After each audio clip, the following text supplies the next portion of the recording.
only beer that we have to keep on draft is cream ale. And I was like, have I just died and gone to heaven?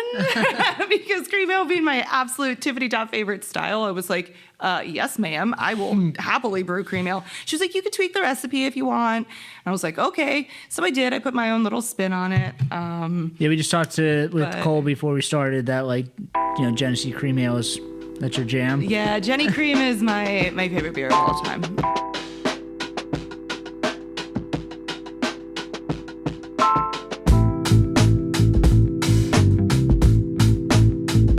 Welcome back to the BrewedAt podcast. I'm your host, Richie Tevlin, joined as always by Evan Blum. Hello. And today we welcome Hannah Gohde. Gohde, you got it. Finally got a name right. So, welcome. You've been here since, or I guess I've known you since the beginning of my beer journey. But you have been a Philadelphia brewing staple. I think everybody knows who you are. Oh, wow. You've just been all over the place. You have a great, outgoing personality, and it's like I think that you're somebody that sticks out in the craft beer crowd. And you've been somebody that we've had on our list. Like we are going to have you on eventually, so it's nice to sit down with you finally. Thank you. Yeah. So we're here to learn all about you. I guess you just told us outside. This is like your 10th year of your official professional beer journey. I think I kind of forget the exact date, but I think it's next week is my 10-year official anniversary of being a professional brewer, which is wild because in my mind, I'm still like I'm 25, but yeah, so 10 years. It's pretty cool. It's fun. Yeah. So I guess, you can start earlier, but I guess, did you start at Keystone, like to rip the Band-Aid off? Is that where you started? I actually went to grad school. I have a master's degree in environmental science, and I never worked a day in that field. Life circumstances changed, and I ended up moving out to this area from central Pennsylvania. I lived in Hershey. Actually would sit in Troegs' tap room and work on my master's thesis. Cool. Yeah. So I moved out to this area and got a job at Keystone Homebrew Supply, where they previously were. I live 2 miles from there. So in Montgomeryville? Very close. Yeah, Montgomeryville. So I started working there and little by little started teaching homebrewing classes and I got to know a lot of people within the beer industry at that point, just because professional brewers would still come in and get supplies, whether it was like yeast or we sold barrels too. So like that was a big thing. Also the brewing tree that came from Keystone Homebrew. I was looking at your Breweries in PA article and named everybody. Yeah. It's like John Stemler, Ryan Size. Wow. There was like 4 other people that were like, oh, these are like legitimate breweries that all started. Warwick Farm, Pagoda City, Tannery Run, Separatist. There's a couple of meaderies in there too, I think, right? McCall. Yep.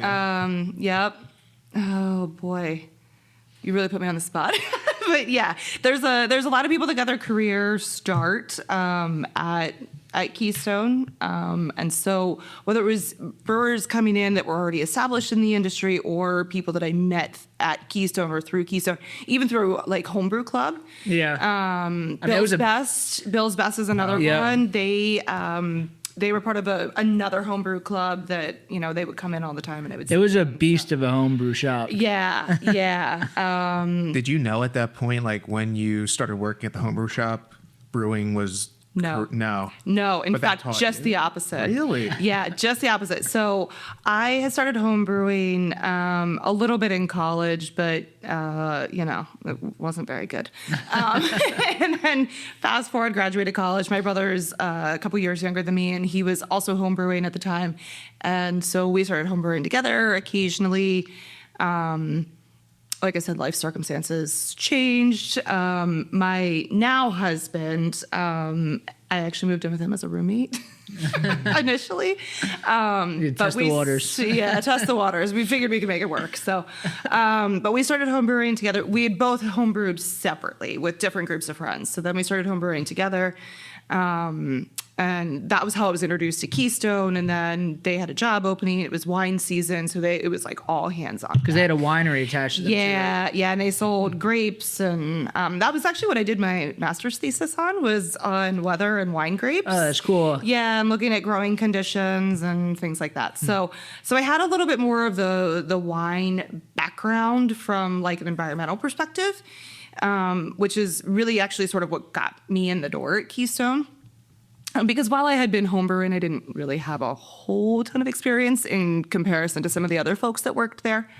And so when I started working there, I still loved homebrewing. And I was like, if I make this my career, is this gonna be one of those things that it's like, it's not fun anymore? Am I not gonna wanna do this? I don't really know. So I actually thought, there's no way. I don't want to be a professional brewer. I want to stick in this realm. And I still was trying to figure out what I was going to do, whether or not I was going to stay in the beer industry, or I was going to try to do something with my degree that, I had just spent 2 years getting. Yeah. So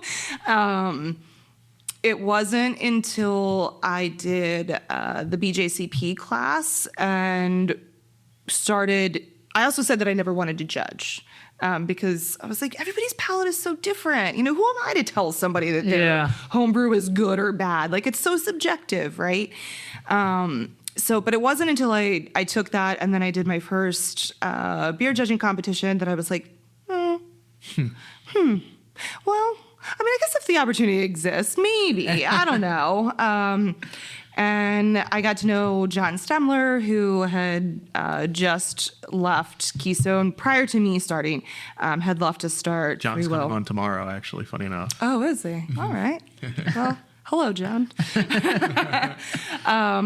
So when I met him, then that was sort of the like, maybe. And then he asked if I wanted to come work part-time. This was prior to being able to sell pints for consumption on premise. So at that point, the laws were prohibitive under the licensing that most breweries now have.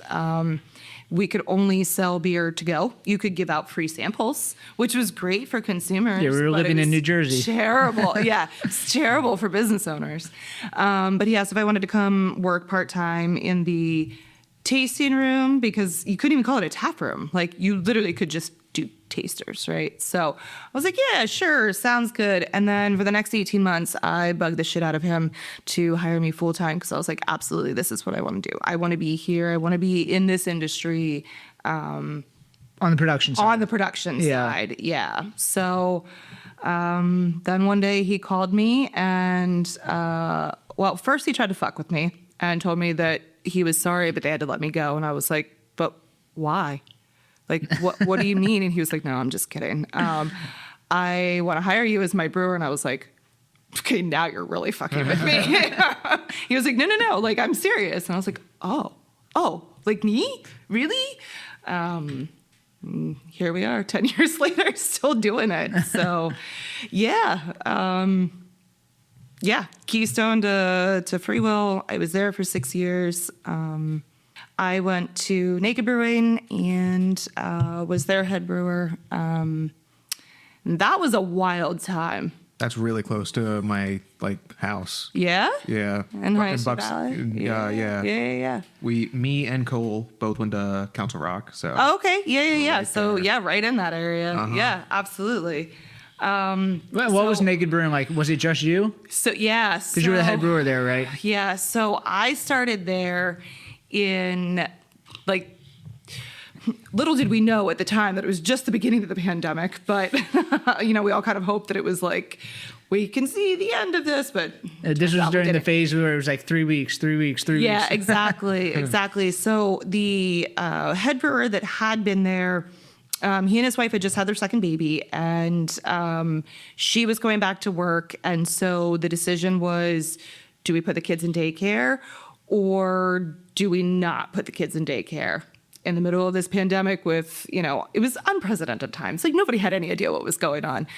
He chose to take a step back and provide childcare at home. So the entire brew house sat cold for about 3 months. Wow. Yeah. But again, everything had shut down. So beer that had already been, kegged off and was on draft, like everything just kind of sat there because nobody knew what to do. Like they were selling beer to go, but obviously sales velocity was just not nearly what it was when you could have people in person, right? So, so the owners of Naked, Sean and Jim, Sean I knew, Sean is a woman.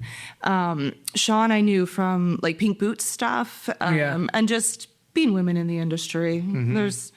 We're not fabled unicorns, but there's also not a ton of us. So she's amazing and I absolutely adore her. So she actually reached out to me and said like, hey, so there's this opening. And so that was that. So there was no guidance. They pretty much gave me a blank slate and said the only beer that we have to keep on draft is cream ale. And I was like, have I just died and gone to heaven? Because cream ale being my absolute tippity top favorite style, I was like, yes, ma'am, I will happily brew cream ale. She was like, you could tweak the recipe if you want. And I was like, okay. So I did. I put my own little spin on it. We just talked with Cole before we started that, like, Genesee cream ale that's your jam. Yeah, Jenny Cream is my favorite beer of all time. Is that what you grew up on? Yes. Or transformed into that at some point? It was something that my grandfather used to drink. It was either that or Yuengling lager. And I don't know, there's just like there's something nostalgic about it. And it's also just a beer it fits every occasion, like no matter what you want to do. And you don't have to think about it, right? Like it's easy drinking, but you don't have to think about what you're drinking. You don't have to analyze it, as for those of us that are in the beer industry. Like beers that you can think about, but you don't have to. Correct. Yeah. Yeah. Like if you want to pick it apart and dissect it and really, get down to the nitty gritty of it, you can, but you don't have to. And for me, I love talking about beer. I'm insanely passionate about beer. But it shouldn't consume every conversation that I have, right? Because I have a lot of friends that are not in the beer industry. I am married to someone that is not in the beer industry. And, there's times when we go out and, he'll say to me like, hey, can I just have like a date with my wife, not like brewer/wife? And I'm like, oh yeah, okay, sure, sounds good. And that's a very fair thing because, he's in the tech world, and if, God forbid, if he were to sit there and talk about tech stuff all day long, my eyes would just glaze over. So I get it. But yeah, so being at Naked and the only beer that I had to keep in production was cream ale, like that was pretty fucking groovy. But I had to learn that entire system myself. Like there was no one for me to. What kind of system was ask. So it was a 7.5 barrel alpha system. Cool. Which I still think is probably my favorite system that I've brewed on. It had its super quirks. fancy. Yeah, it had its quirks. And you could tell that while it was designed by brewers, the actual like logistics and the hard piping and things like that, there were some things that I would have done differently, but it was functional. I made it work, and I still love that system. And that was where, for me, being at Naked was where I really, I think, gained my confidence as a brewer. Because it was just you, right? It was just me. Yeah. Nothing to hide behind. Nothing to hide behind. Nobody to hide behind. But I had the full support of ownership.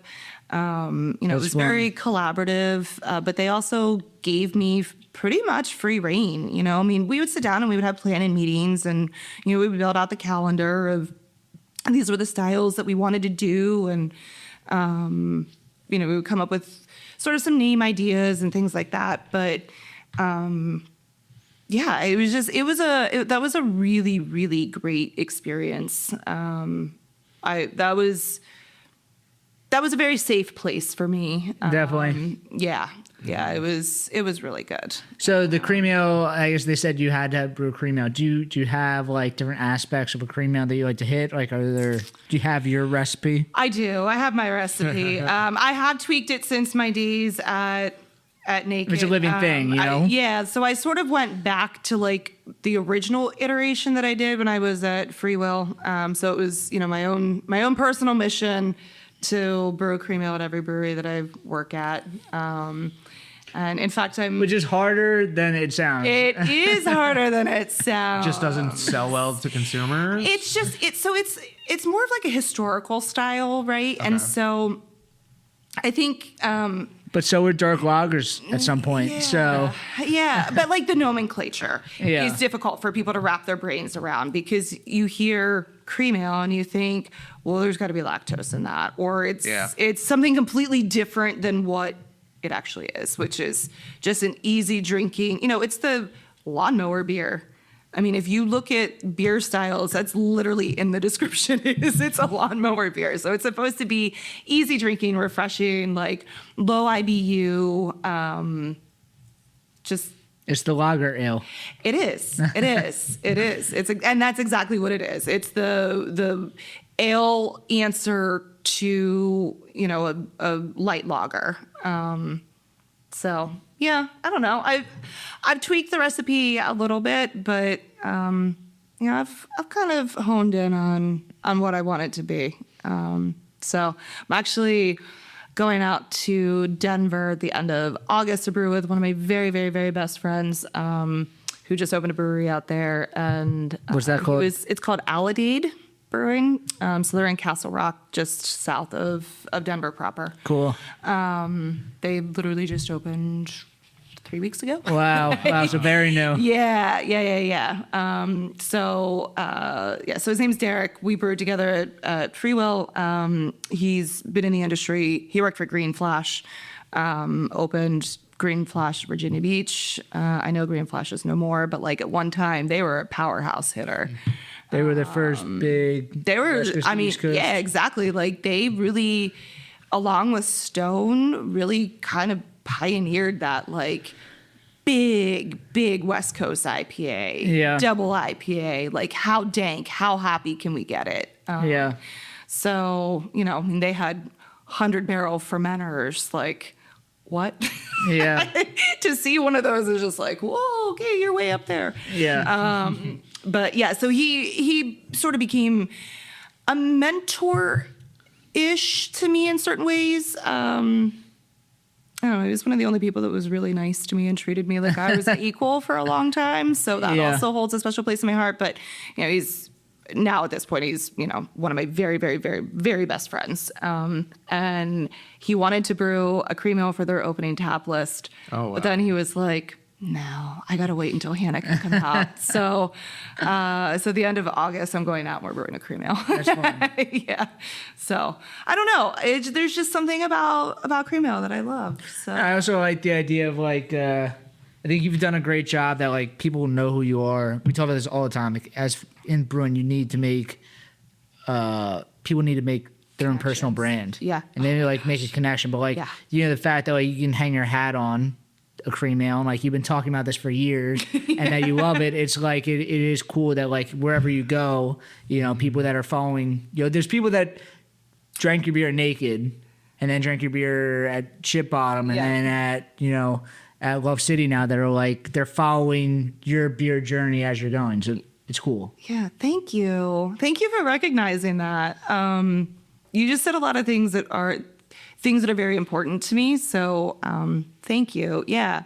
I do think that there is something to being my own brand, because while I am Hannah that works for Love City, I am still Hannah, which is kind of, I don't know, like I am a brand in and of itself. But that's why people like craft beer, because they can see the people. It's a craft. They want to see the craft, there's a the craftsmanship of it. Yeah. Yeah. There's a personal connection to it. And You said so many things that I'm just like, oh, my heart is warm and fuzzy. But yeah, and it is cool because I've had brewers that I respect the hell out of, reach out to me and be like, hey, I'm brewing a cream ale. What do you think about this recipe? And I'm like, oh, okay, thanks. Yeah, I don't know. I'm like equal parts cream ale lover and like weird funky beer lover. So it's just cream ale tends to be a little bit more of a universal thing that people it's both sides of the spectrum. Yeah. Kind of seems like even if you aren't a craft beer drinker, like you can still get down with a cream ale. This is what people use as a stepping stone to get, as the gateway to get into craft beer. Absolutely. Yeah. So I don't know. Every beer has a time and a place in this world, like the term beer snob, for me, I personally do not like that term. I would never use that to describe myself. Mm-hmm. If somebody chooses to use that to describe their own selves, that's fine. I'm, whatever. But I do think that every beer has an appropriate time and place to be enjoyed. I think another reason why Jenny Cream has such a special place in my heart is because it was a beer that I would take kayaking with me all the time. Because even at so you have like your bulkhead storage in your kayak, and it's essentially submerged in water. So I would just throw beers in that, and it would be cooled by river water. And it's not super cold, but it's also not hot. But Jenny Cream still tastes good. So I think that's just like another example of every beer has a time and place in this world where it's acceptable. I would get down on some hams on kayaking trips too. So hams is disgusting. Yeah. I'm sorry. That's all right. That's all right. Everybody's palate is different. Everybody's palate is different.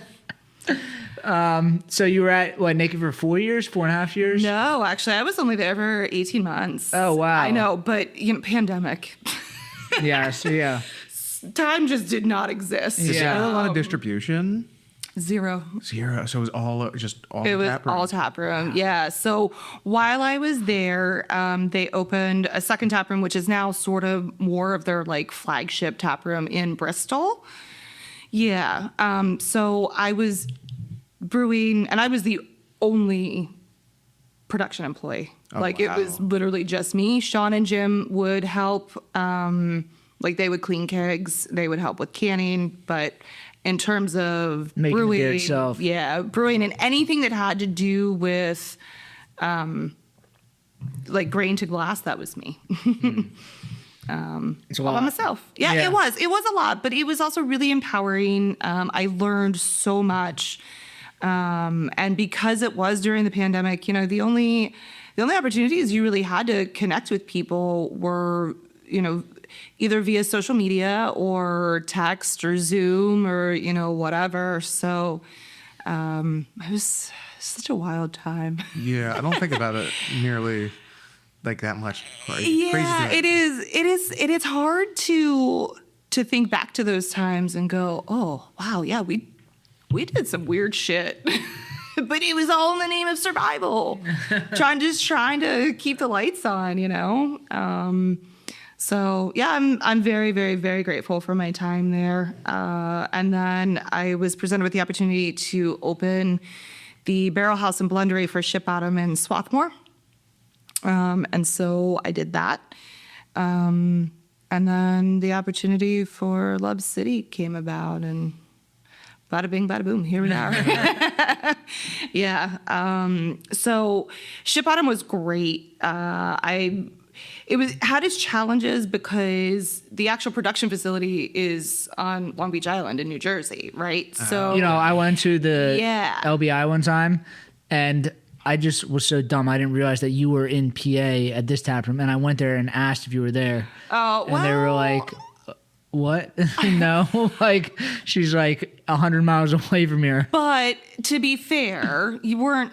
First of all, you weren't dumb. But to be fair, I I did brew all the wort there, Okay, and all right. would transport it back to Swarthmore. That's a lot. And put it into barrels. But I also brewed some of the regular beers there as well. Cool.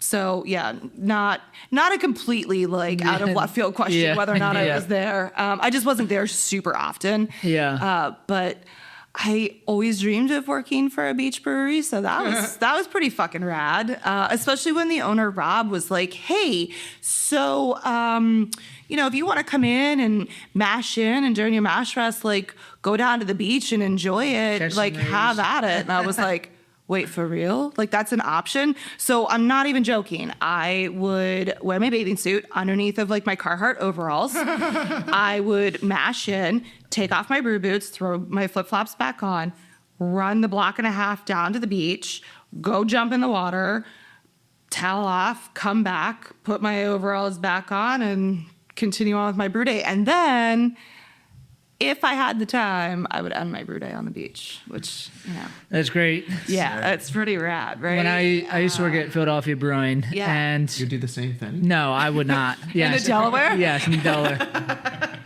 Bill, the owner, told me that one of his previous brewers used to just like go for a run in the middle of his brew day. He would just like mash in and then just like go for a run. And he's like, see the brewer like run by. He's like, what are you doing? He's like, oh, I'm just letting it rest for a little bit. I'm like, all right.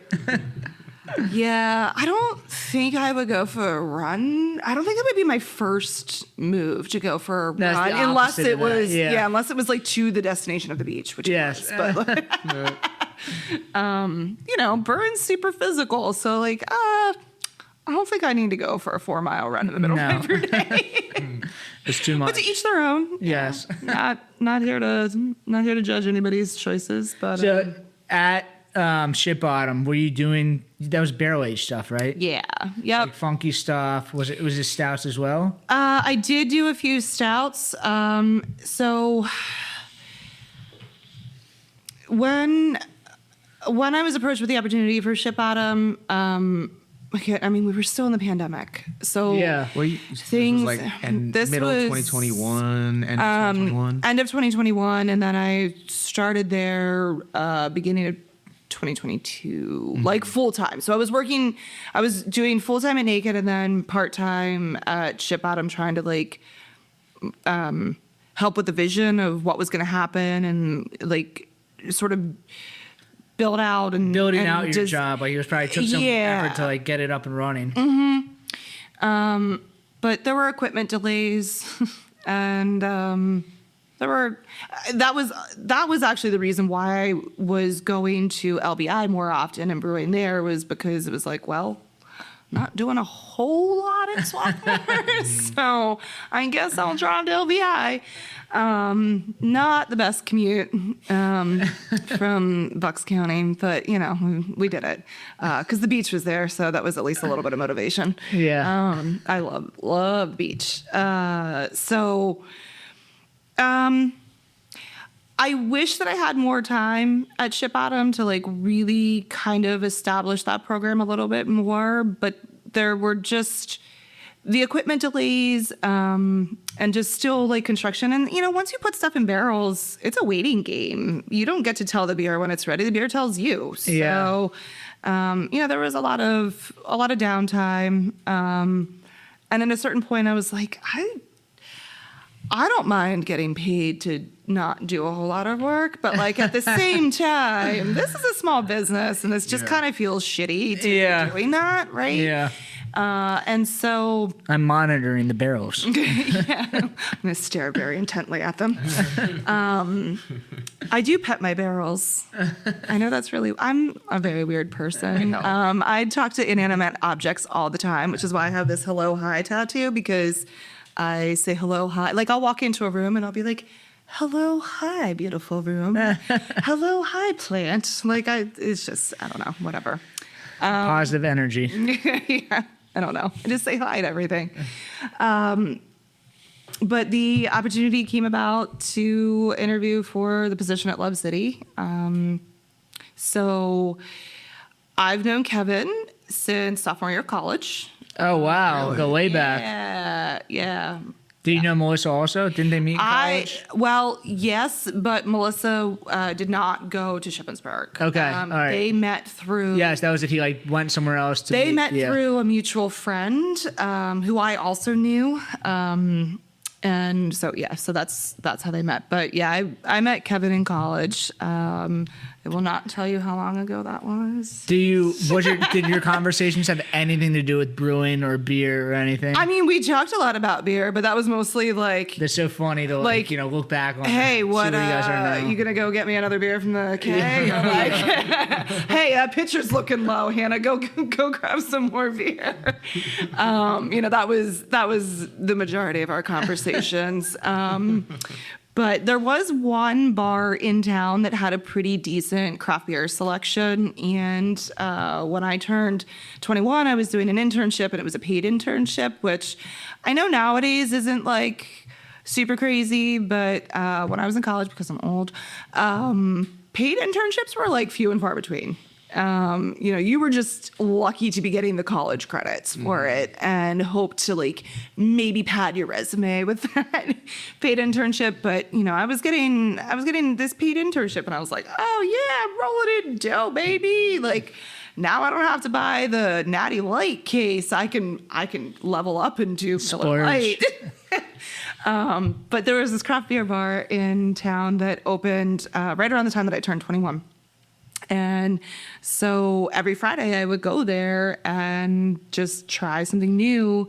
Kevin was a bouncer there as well. So, we hung out. We had parties and stuff together, and just kind of always kept in touch. After college, social media was just becoming a thing, like barely a thing. We all had cell phones, but like you still had to pay for text messages.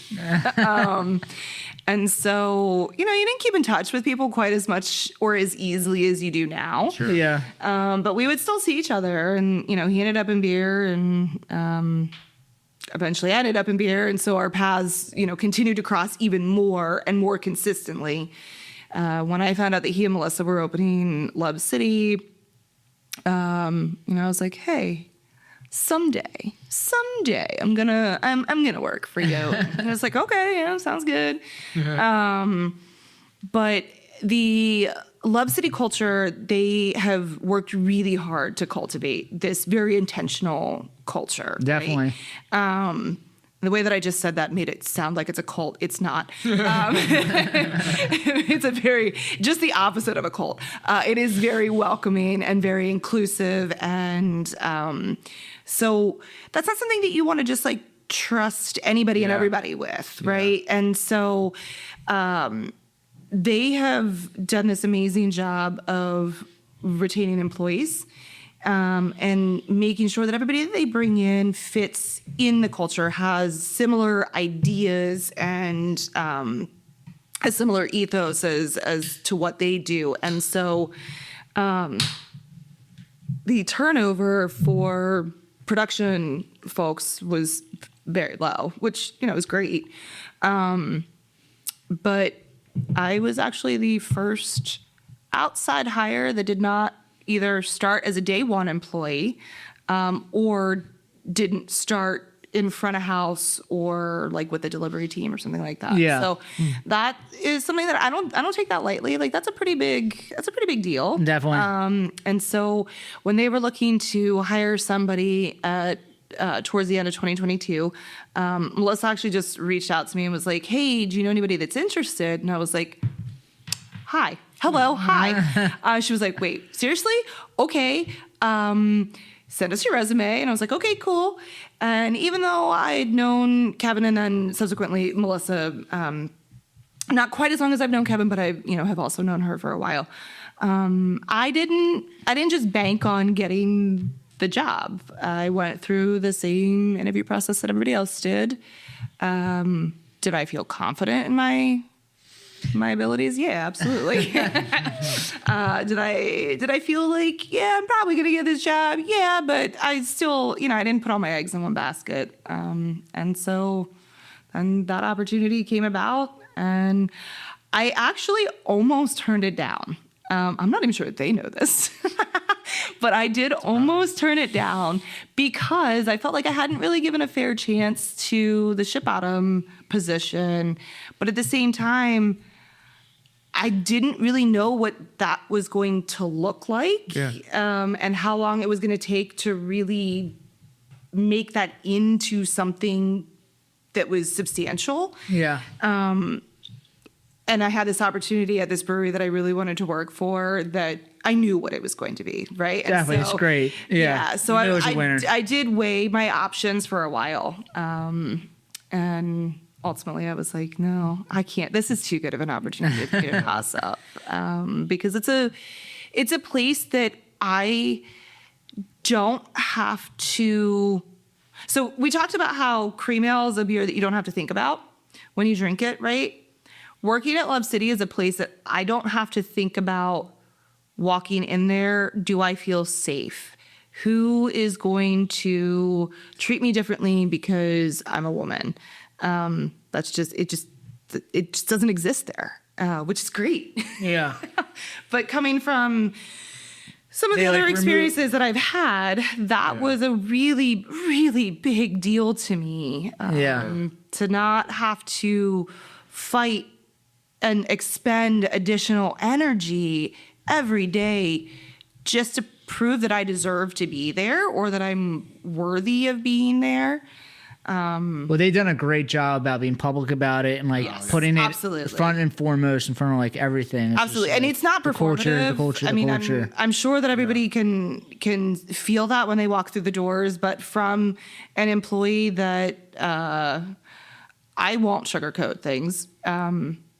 That is true. That is genuine. It is a very inclusive space. Yeah, and I think it radiates out. I mean, to me, that's one of my favorite tap rooms in the city. Yeah. It's best bathrooms in the city. Dude. So yeah, absolutely. Okay, so every single person that comes into the brewery that's like a friend of mine or somebody that I've just met or whatever, I'm like, I know this is gonna be a really weird statement, but go to the bathroom. And everybody looks at me and I'm like, just trust me. There's and no then if you better have to go again, go into a different bathroom. Yeah. Pick a different stall. Every single time is perfect. Experience. Yeah. But it's so much better than I don't know. It seems something so stupid, but it does make a difference. It is the perfect bathroom situation that they have. It really is. Yeah, it really is. Drinking and going to the bathroom go together like peanut butter and jelly. Yeah, I mean, our bodies tell us it has to happen, right? So exactly. So I guess I feel like working out. You talk about the culture. Working out Love City. We had Kevin and Melissa on, but what is it working there on a daily basis? The culture. Is that something that you guys are having open meetings about stuff all the time, or is that just we do. the communication is just perfect there, or what do you think is different about Love City as compared to some other places? Oh man, the communication is perfect. Whew, boy, that's a big statement. No, that doesn't exist anywhere. No, that's obviously, a fairy tale. but no, I know what you mean. No, there's open dialogue. Yeah. Is it the hiring? Are they just hiring good people? They are hiring good people, and it starts from the top down. Yeah. Your culture has to be, well, first of all, it has to be genuine. It can't just rely on something that you they're just want. marketing it. Yeah. Right. It has to be something that from the very, very top all the way to the very bottom, and I don't mean in terms of hierarchy employees, but just through the entire company, it has to permeate every level and to every single person. And so having people that believe in that push for that operate that way. Yeah. It's hard to be anything but that when that's the leadership that you're looking at, right? And so there is good communication. Obviously, communication is, in my opinion, communication is always going to be the number one problem in any organization, in or out of beer. It doesn't matter. But, in any organization, communication is, a struggle. Definitely. Because everybody communicates differently. Everybody learns differently. Everybody listens differently. But being able to sort of have that open door policy, which, I mean, we have an office, but nobody actually works in the office. There's just a computer back there, like the printer and, paperwork and things like that.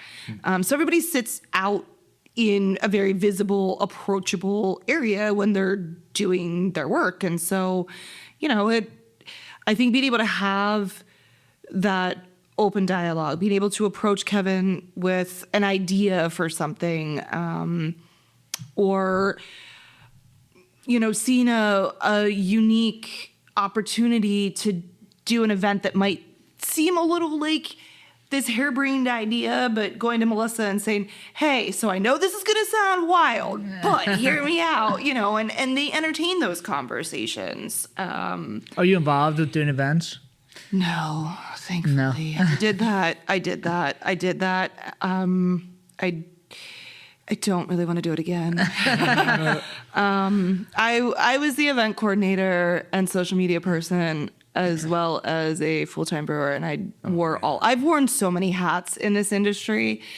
I liked being able to juggle different things and switch between things because I have ADHD. So, sometimes just being able to switch to a different task is just natural. Yeah. But it did make it very hard for the years where I was juggling all those things at once. It made it very hard to stay in my lane. Yeah. And actually that's a great segue into something else that Love City does very well is roles are pretty clearly defined. Mm-hmm. And yes, collaboration is encouraged, but there's also structure, right? Yeah. So this is something that I talk about a lot is I think, in my opinion, this is a downfall of the craft beer industry as a whole, and something that has become more of a topic of conversation. But a lot of people that get into craft beer are, fuck the band, fuck the system. Like, I want to do something that is like this alternative career, right? Like, they've done the corporate bullshit. I did the corporate bullshit and was like, that's not for me. And so they think beer is cool because beer is cool. And they get into it with this idea of, I don't want to be corporate. Okay, cool. I hear you. However, it's corporations work for a reason. Right.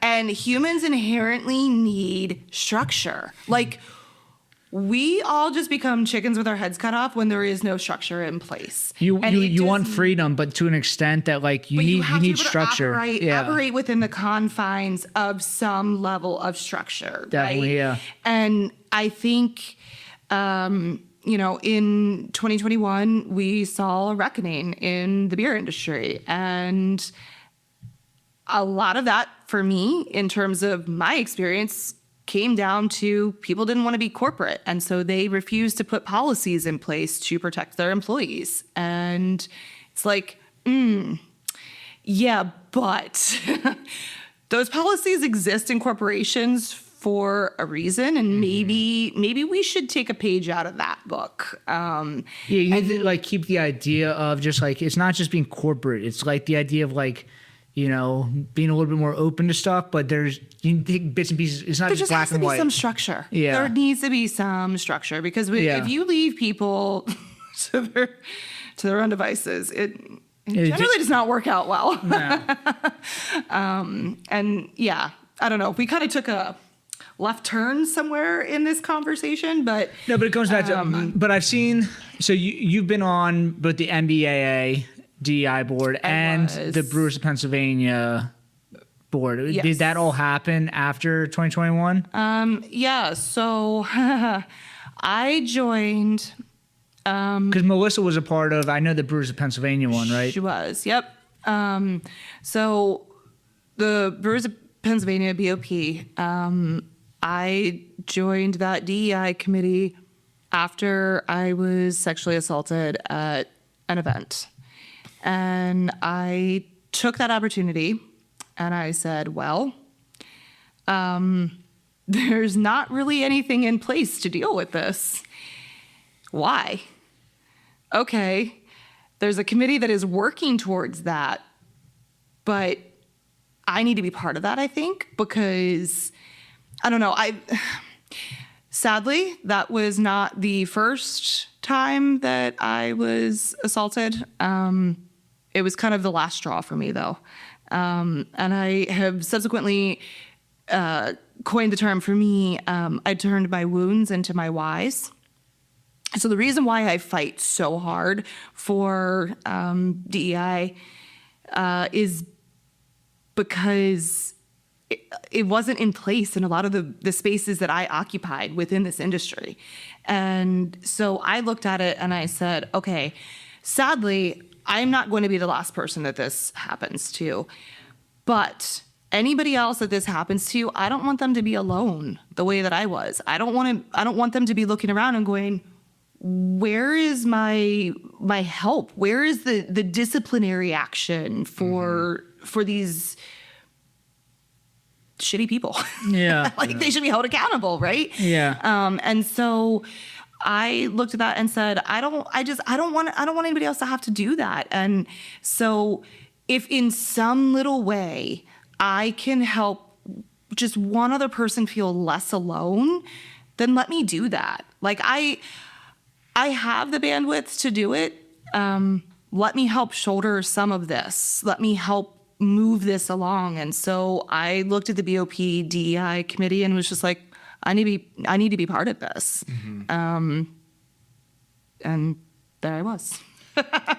I mean, I'm sorry you had to deal with that. That's horrible. I don't know what to say. That's okay. It's okay. You don't have to say anything. I know that it is an uncomfortable conversation. It is part of my journey, part of my truth, part of my story in this industry. But we've had a lot of, we had Tara Nern on a couple weeks ago, and she gave the whole history of females in craft beer, or females in brewing in general. But I think it's great that someone like you, that, like I said before, everybody knows that it's awesome that you're getting involved with stuff. People do look up to you. You are a figure that stands out in craft beer. You. So, and I want to say it's something else as well. So since me and Cole have been in this industry, which was at least a year after the reckoning of craft beer, I have always seen this as a very female strong industry, and I've never seen otherwise. And it's because we haven't known otherwise. Yeah. And that's a testament to the building that you and others have done. Thank you. So I think that's an incredibly important thing. Thank you. I have goosebumps right now. Thank you. Genuinely though, it is crazy to hear stories like that from my perspective, and I'm sure he feels the same way, of just otherwise, Yeah. And it's interesting. So to circle back to something that you just said, when I started 10 years ago, and I made this comment earlier, women in beer we're not fabled unicorns, but we're also not plentiful. Sure. And when I started 10 years ago, there were even fewer of us.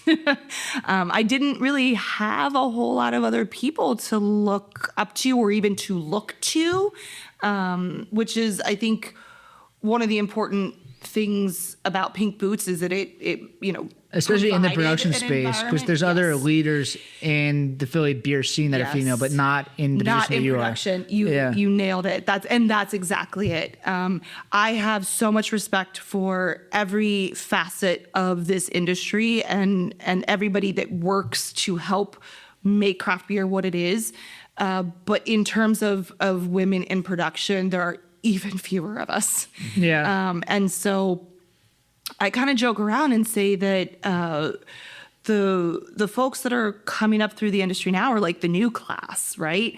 And I feel this is a weird statement to say, and I actually don't say this out loud very often. So to say this in a public format is weird, but I'm really proud of myself for helping to pave that way for people, because I don't want people to have to fight as hard as I did.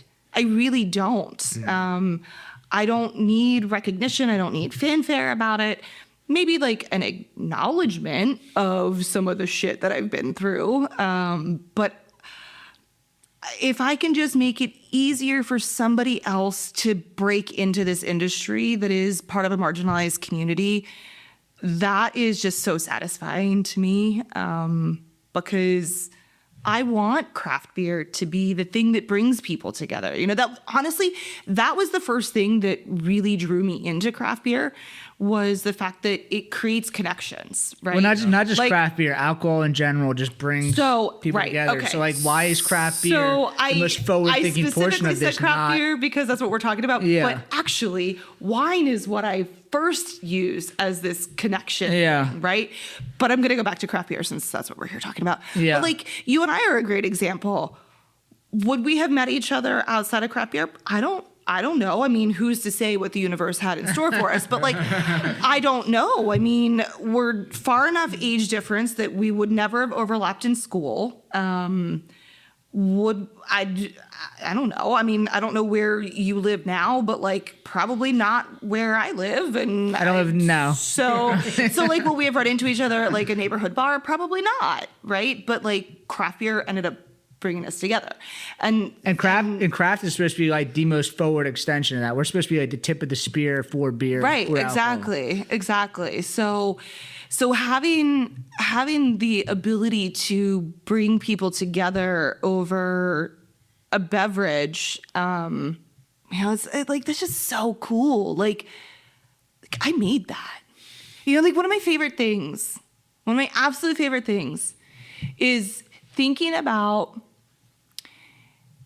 people sitting and having conversations, creating memories over something that I brewed, that I made. Like my hand was in that. Like watching somebody come into the tap room on a first date and being like, I'm somehow part of their story. Like, whether or not that first date goes beyond a first date, who cares? It doesn't matter. But like, that's part of their story, right? And like, that's just really, really cool. And it's so humbling to think about how far and wide that actually reaches people. And the stories that are being told over the beer that you've created, you know? Like, I don't know. I always say that I'm a storyteller with beer. When I develop a recipe or a new beer, and I know that I'm very weird in how I do this because I actually don't really know any other brewers that do it this way, but I work backwards. I think a lot of people probably develop a recipe first and then they think about the rest of it. And I'm just the opposite. I think about like the overarching experience that I hope people have. That's what you're selling, though. You're not selling like a liquid that hits like a chemical balance of this. You're selling an experience to somebody. Mm-hmm. But there's I'm saying you're right. Like the way you're thinking about it is like you're selling this like when someone sits down and drinks the beer, it's not like they're putting it through a machine to just tell you what the beer is like. You're selling them an experience. So like you have to think about the whole thing. That's very entrepreneurial as well. Absolutely. Yeah. But there are people that are like very technical brewers, right? And they look at the numbers, they look at, you know, all the values, and they say, on paper, this is going to create a great beer. And they're not wrong. Most of the time, they're not wrong.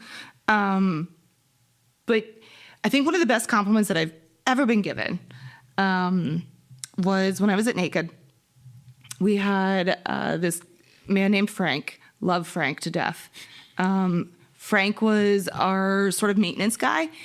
He was a retired steam fitter, which Jim, one of the owners of Naked, that's his full-time job. He's a steam fitter, in addition to also owning a brewery. Great skill to have. Anyway, Frank would rescue me at like 5 a.m. when the boiler went down or something like that. I adore this man. One of the greatest compliments he ever gave to me was, he said, Hannah, every beer that you brew tastes like you. It has your fingerprint on it. It has your heart. It has your soul on it. And he was like, I can tell. If you were to give me a blind tasting of two of the same beers side by side, one that you brewed and one that you did not brew, he's like, I'd be able to tell which one you brewed because it just has this little extra something to it. And I was like, oh, Frank, thank you. You know, Frank was like, he was like my dad, right? You know, like he was this like amazing fatherly figure. And I thought that was such a cool compliment, but that's what I'm striving for is, you know, I'm not a cookie cutter person. I know, I'm weird, right? And so creating things that have a story behind them. I'm a very intentional brewer. That adds the value of the drink. You know, it's like, I think so. Yeah, like the most bland, like, yes, it's very impressive to like brew a Budweiser or something, but like when things are different, it's like it has some flavor to it. It has like not flavor, not in the sense that like the taste is different, but like flavor heart. As far as it has heart, it has culture, yeah, like it has all these things in it, and I swear that you can taste that. I try to sprinkle a little bit of magic in every batch that I brew. I don't know. Yeah, I don't know. I love beer. I love the connections that it has created. You were talking about networking earlier. That is a huge component. That is probably my number one piece of advice to anyone that is looking to get into craft beer is I say, build your network. And then it's not just building your network. Anyone can do that. It's actually cultivating and nurturing your connections. That's the difference. It's not just meeting somebody one time, not talking to them for 3 years, and then suddenly hitting them up for something. It's checking in with people. Everything is work. Supporting. Making friends is work. If you put effort into making friends, and making connections, it goes a very long way. It really does. It really, really, really does. Going back to where I was 10 years ago and, you know, being this little newbie brewer that I didn't see anybody else that looked like me on a normal daily, regular basis. I'll be honest, I don't remember anyone else I worked with at Keystone. Well, it also helped that I had bright red hair back then too. You did, so. yeah. Or maybe at that point it was purple, but it was probably bright red. No, I think it was red. Yeah. I had bright red hair for a while. But yeah, just being able to like nurture those connections with people, you know, I mean, it's important. I don't know. It's just that's how you get somewhere is, you know, I always joke around and say, like, if I can't answer your question, I guarantee within 3 text messages I can answer your question because I've worked really hard to build my network of people that I can reach out to and get a question answered. We had we had Matt Farber on. Yeah.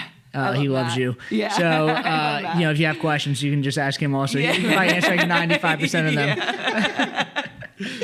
Yeah, Matt is great. He's awesome. But it's cool that you, like, I feel like Love City is the perfect place for you. Like, I had no idea that you knew them beforehand. That's crazy because it's like that's kind of the culture that they're building is like this strong culture that, you know, has these connections, this trust, this, you know, like positive outlook on everything.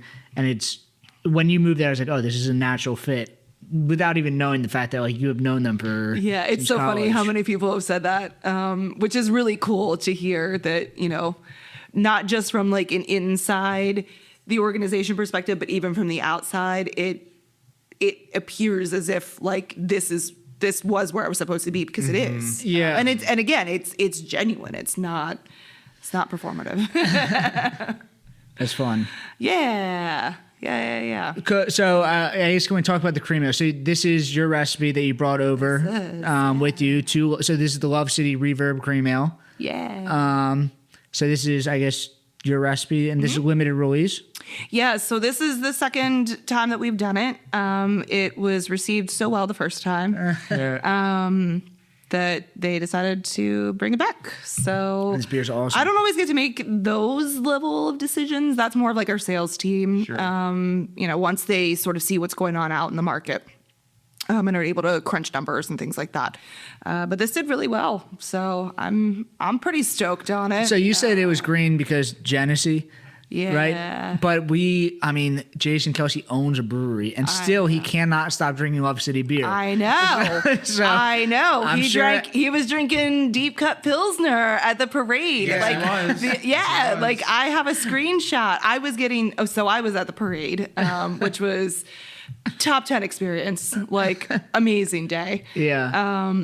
But I was getting text messages from people left and right sending me screenshots of him carrying a deep We cut definitely Pilsner. DM'd Love City like a handful of times. It's just like, yeah, you have to. Yeah. This is Yeah. crazy. Yeah. And garage beer is great.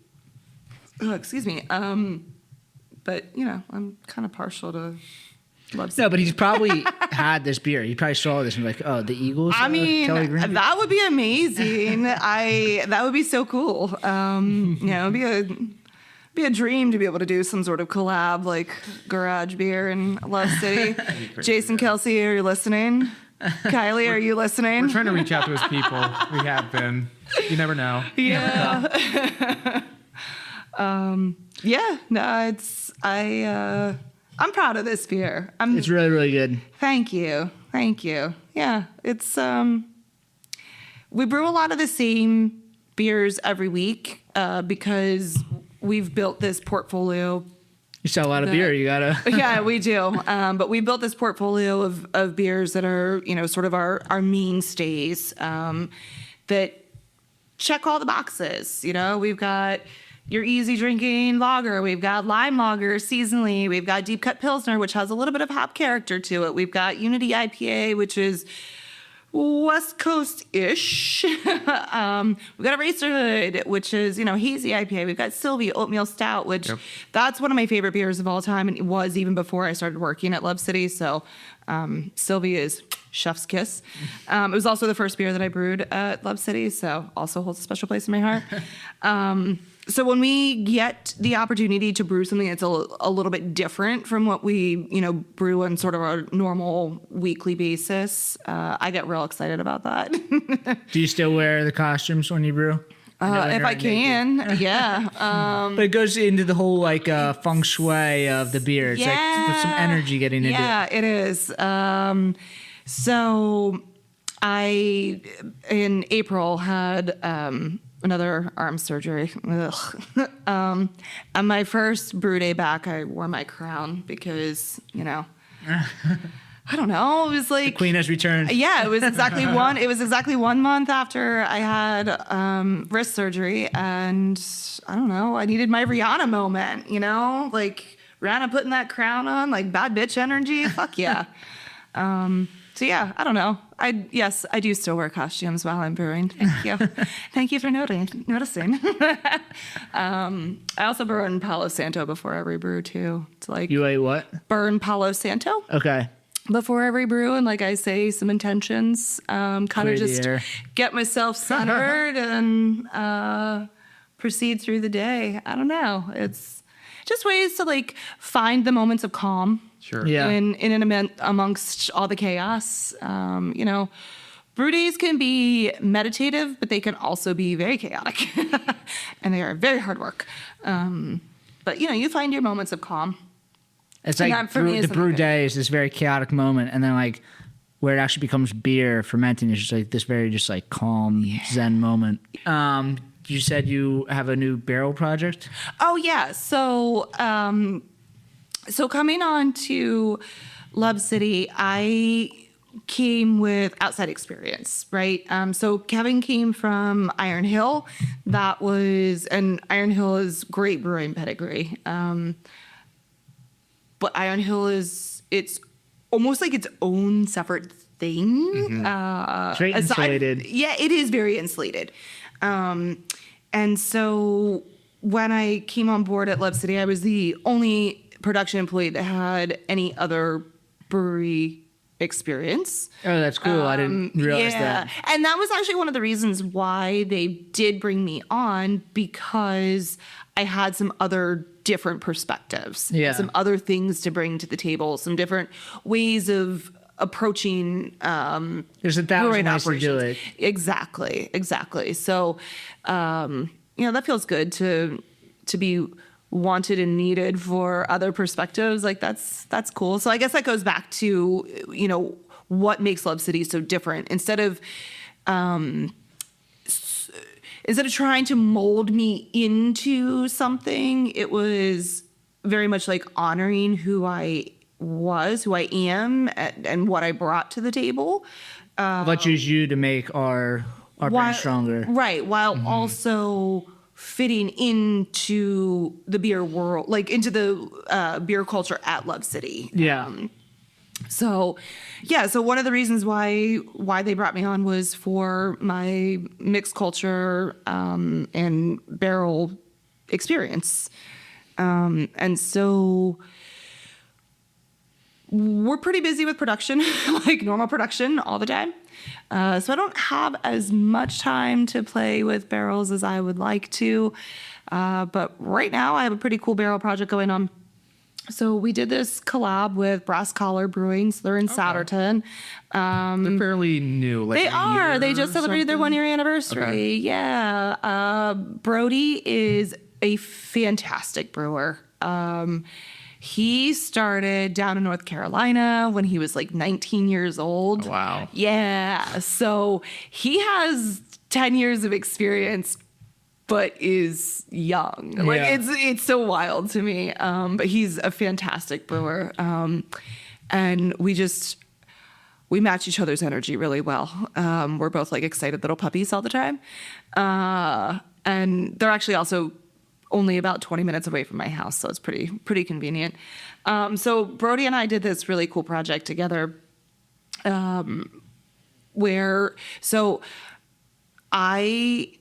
I think I had said this before. I'm a very intentional brewer, and I'm a storyteller with beer. And being able to incorporate other people, other entities, other products is something that is really important to me. And so over the years, I've worked really closely with Blue Stem Botanicals. So they're an organic herb farm in Doylestown. It's a wife and husband team, and then they have folks that they work with as well. So Linda and Eric. Linda is an herbalist, but she's also a registered nurse and nurse educator by trade, but she very much believes in the power of plants and plant medicine. And so they started this organic herb farm with the intention of doing more like herbal medicine things. Realized that while very cool, that is a very, very niche market and maybe doesn't pay all the bills to be able to keep this farm going, right? So they developed these bar products and started making simple syrups and tinctures and hydrosols and all these really cool things. And they partner with some really high-end bars and restaurants in New York and Philly and some other large markets that can sustain these really cool cocktail programs, right? Wow. They do these cocktail subscription boxes and things like that. So I've been working with Eric and Linda for a long time. One of my favorite things is chamomile. I just absolutely love chamomile. They look like little daisies, and my Instagram is daisy chain, so like clearly I love daisies. But I just love chamomile. I love the way it smells. I love the way it tastes. It's just, they're so happy. They're just these little happy flowers. And so it's so I used to work at Philadelphia Brewing. They had the Four to Lehigh, which is I think their best beer. Yeah. And just loaded up with chamomile. I love chamomile so much. It's so good. And it's so wild how chamomile presents itself in beer.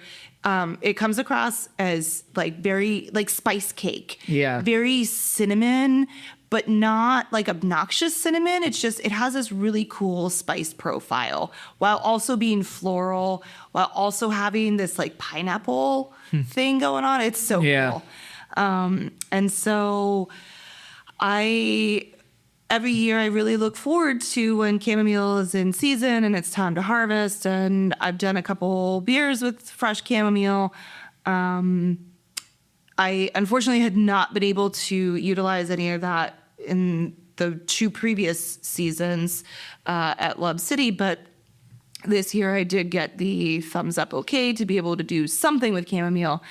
However, it's a agricultural product, so like we don't get to dictate when that's gonna be ready.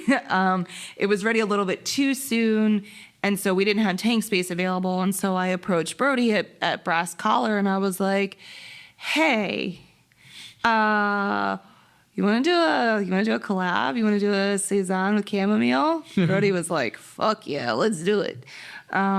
So we brewed a saison, all local malt, and then went out and harvested chamomile one day, and it went straight into the fermenter, and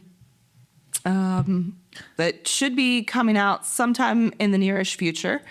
But we pulled off some of that, and I have it at Love City then, sitting in a gin barrel from Philly Distilling. So Aaron, who's the head distiller for Philly Distilling, is a very, very dear friend, amazing human being.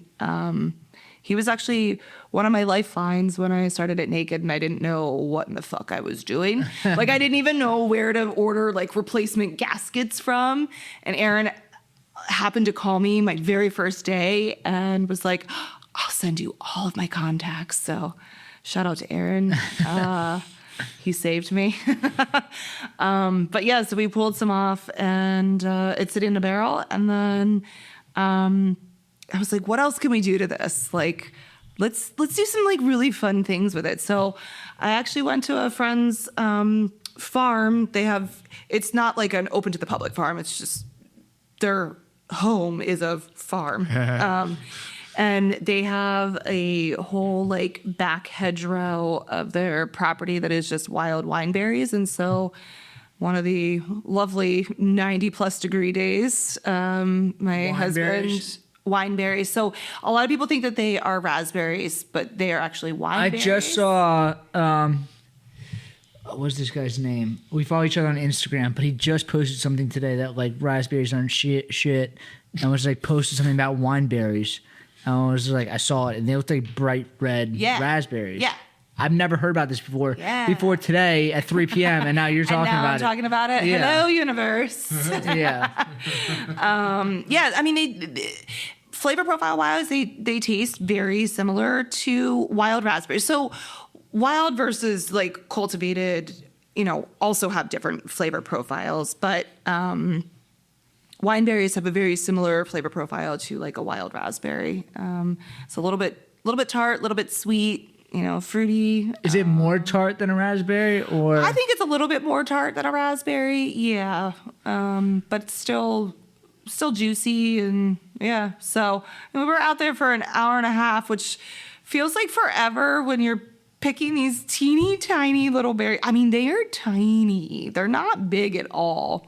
You think about the raspberries that you get in the grocery store, but again, like those are GMO, right? Steroided up. Yeah, but you try to pick those out in the wild, and it takes forever. We were out there for an hour and a half. Hey, how do bears get so big? They just eat raspberries all day, but they're like this big, like enormous. I was so convinced. I was like, yeah, we were out here. I had to get like easily 5 pounds. It was 2.6 pounds.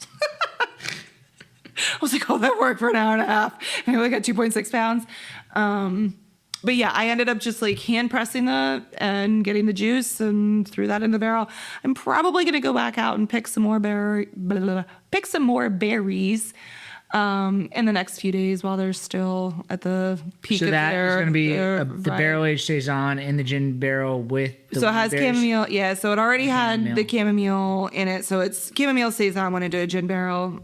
It's getting some wine berries, and it's going to just sit and hang out for a little while. You have both ends of the spectrum, cream ale and this. I know. But it's really fun. Something that I love about barrel-aged projects is it's where science meets art, right? So science gets you so far. You have this base beer and you say, okay, I know based on my experience and what science tells me, I know the general realm of where that's going to go. You throw something into a barrel especially when it comes to mixed culture things, which while I didn't inoculate this with an intentional mixed culture, I did put in, wild produce that went in there. So there's, ambient yeast that just naturally exists that went in there. So science tells me it's going to get me to a certain point, and then from there it kind of really turns into an art form where, instead of as a visual artist has a paint palette and they're using that, my palette is my tongue, literally. And I'm tasting these flavors and I'm saying, okay, I need a little bit more of this or a little bit more of this or whatever to kind of create this vision that I have of, and vision isn't even the right sense, but this idea of where we want this beverage to go. Yeah. And each barrel is its own little ecosystem. You can have the same beer put into multiple barrels, and each barrel is going to taste different. That's what we were talking about before, like the moment of time, like where you're like each drinker sits down, like enjoys this beer, but the barrel is like the epitome of that. Like each barrel is then its own thing. Yeah. It just becomes its own little thing. I don't know.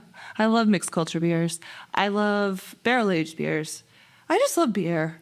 I think actually I just really love beer. When it comes down to it. I think I just really like beer. Cool. Yeah. Thank you for coming on. Do you have anything that you want to push for Love City or you personally?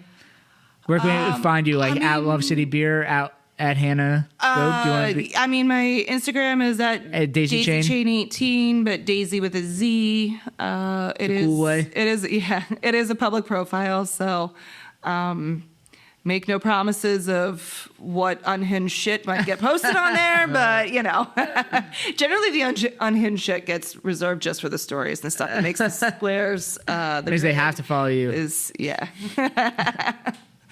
But yeah, I don't know. Keep pushing to make the world a more inclusive space, but definitely keep helping to make craft beer a more inclusive space. Yeah. I think that's... Go out, try some of this. Can we get this right now? Yeah, so we just released this. It'll be out until it sells out. Sweet. Let's make this a flagship. I would love that. I would love for that to be a thing. But the fact that we've released it twice already this year is pretty cool. Yeah. So I'll take that for sure. Baby steps. Cool. Well, thank you for coming on. Yeah, thank you guys. Yeah. And you can find us at BrewedAt, at the BrewedAt podcast. Follow us on YouTube. 5-star, Spotify. You know what? Just engage with stuff. That's sick. So try that. Cool. We appreciate it. Yep. And we'll see you guys next week. And yeah, that's it. Cheers, y'all. Thank you. Cheers. Cheers. Cheers.